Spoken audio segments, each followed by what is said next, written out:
मित्रों, विभिन्न द्वीपों महाद्वीपों देशों के उपनामों की श्रृंखला का ये नेक्स्ट वीडियो देखिएगा। सेकेंड न्यू फाउंडलैंड क्या कहलाता है?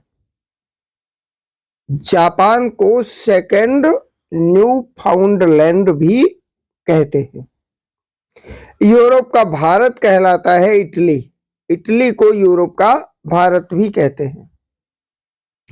संगमरमर की भूमि के नाम से प्रसिद्ध है इटली। इटली को संगमरमर की भूमि भी कहते हैं। चैनल को सब्सक्राइब कर लीजिएगा और जीके इन हिंदी नामक प्लेलिस्ट पे जाकर बहुत सारे जीके और जीएस के पर्याप्त मटेरियल आपको मिल जाएगा, जिससे कि आपकी जानकारी पर्याप्त हो जाएगी। बस सुनना और नोट आप ही को बनाना है, याद भी आप ही को करना है। संगमरमर की भूमि के नाम से प्रसिद्ध है इटली। प्यासी भूमि का देश कहलाता है ऑस्ट्रेलिया। ऑस्ट्रेलिया को प्यासी भूमि का देश भी कहते हैं। फियोर्ड तटों का देश कहलाता है नॉर्वे। नॉर्वे को फियोर्ड तटों का देश भी कहते हैं। चावल का देश कहलाता है थाईलैंड। थाईलैंड हाथियों का भी देश है और चावल का भी देश है, सफेद हाथियों का भी देश है। नील नदी का उपहार कहते हैं मिस्र को। मिस्र को नील नदी का उपहार कहा जाता है। पवन चक्कियों की भूमि वाला देश नीदरलैंड है। नीदरलैंड को पवन चक्कियों की भूमि वाला देश भी कहते हैं। श्वेत रूसी गणतंत्र कहलाता है बेलारूस। बेलारूस को हम श्वेत रूसी गणतंत्र भी कहते हैं। हजार पड़ोसियों का देश है अफगानिस्तान।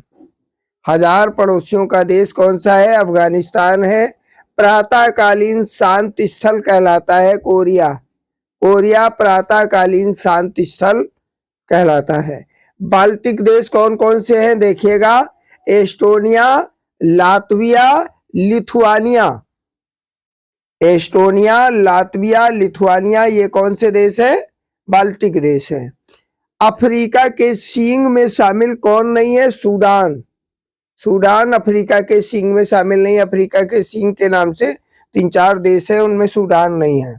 10 लाख हाथियों की भूमि कौन कहलाता है? लाओस को 10 लाख हाथियों की भूमि कहते हैं। पवित्र भूमि के नाम से जाना जाता है फिलिस्तीन को। फिलिस्तीन को पवित्र भूमि के नाम से जाना जाता है। और हर्मिट किंगडम के नाम से जाना जाता है दक्षिण कोरिया को। जापान का डेट्रॉइट कहलाता है नगोया। जापान का डेट्रॉइट नगोया। कनाडा का डेट्रॉइट कहलाता है विंडसर। और इटली का डेट्रॉइट कहलाता है ट्यूरिन। और रूस का डेट्रॉइट कहलाता है गोर्की। ये सब कुछ याद करना है। रूस का बर्मिंघम कहलाता है टूला। और कनाडा का बर्मिंघम कहलाता है हैमिल्टन। कनाडा का बर्मिंघम, हैमिल्टन। सारे के सारे फैक्ट एग्जाम ओरिएंटेड है। जीके और जीएस बहुत ही विस्तृत पढ़ना है।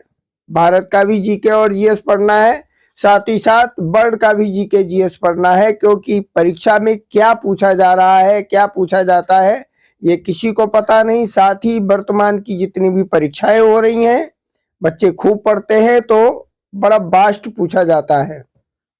अपने आप को प्रतिस्पर्धा में बनाए रखने के लिए विस्तृत पढ़ना ही पड़ेगा।